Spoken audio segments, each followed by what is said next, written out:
যারা মনে করবেন কার্ড ছাড়া টাকা পয়সা উঠানো ছাড়া যেই কয়জনকে আপনি খাওয়াইতে পারবেন সমর্থ আছেন, ভাই আপনি সেটাই করেন। মানুষকে কষ্ট দিয়েন না, হয়রানি করবেন না।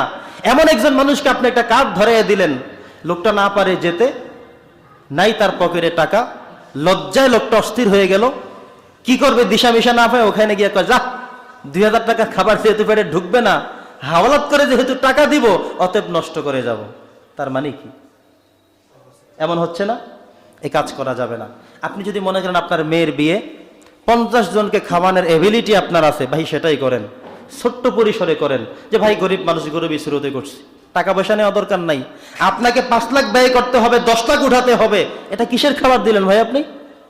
আপনার মেয়ের খাবার। শরীয়ত কি বলছে এমন যে আপনার মেয়ের বিয়ের সময় 1000 মানুষকে দাওয়াত দিতে হবে, 5 লাখ ব্যয় করে 10 লাখ উঠাতে হবে?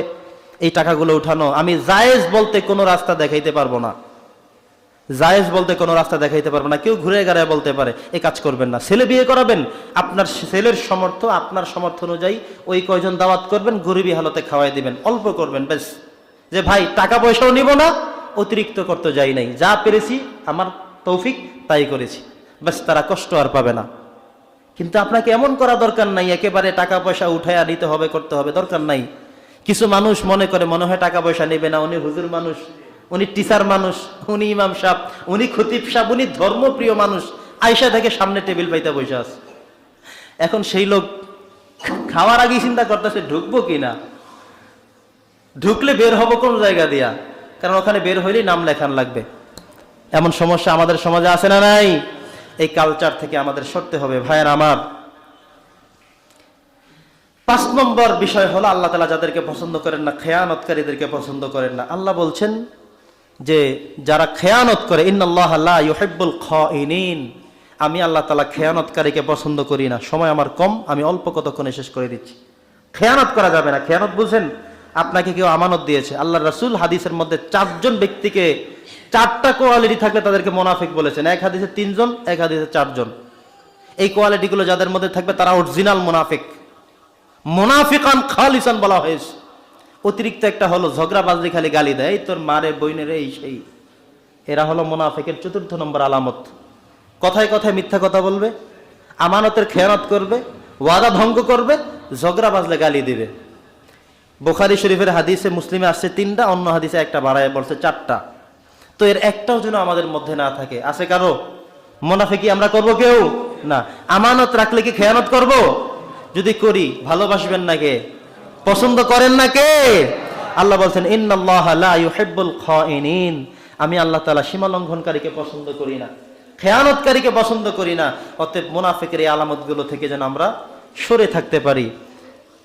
নবী করিম সাল্লাল্লাহু আলাইহি সাল্লাম একদিন সাহাবায়ে কেরামদেরকে নিয়ে বললেন, কিয়ামতের একটা জটিল আলামত হলো মানুষ খেয়ানতকারী হবে।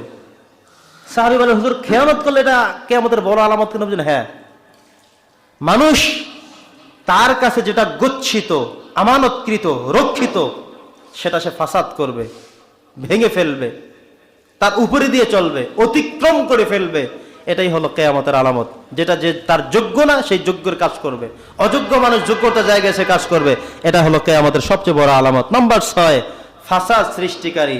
যে ব্যক্তি ফিতনা ফাসাদ সৃষ্টি করে, একটা ঝামেলা তৈরি করে, এদেরকে আল্লাহ পছন্দ করেন না। দেখবেন কিছু কিছু মিটিংয়ে, আমরা তো বিভিন্ন মিটিংয়ে অংশগ্রহণ করি, 2-1টা লোক থাকেই ম্যাক্সিমাম জায়গায়, একটা গ্যাঞ্জাম বাজায় দিবে। সব সিদ্ধান্ত হলো আমরা অমুক বক্তাকে প্রধান করে আনবো।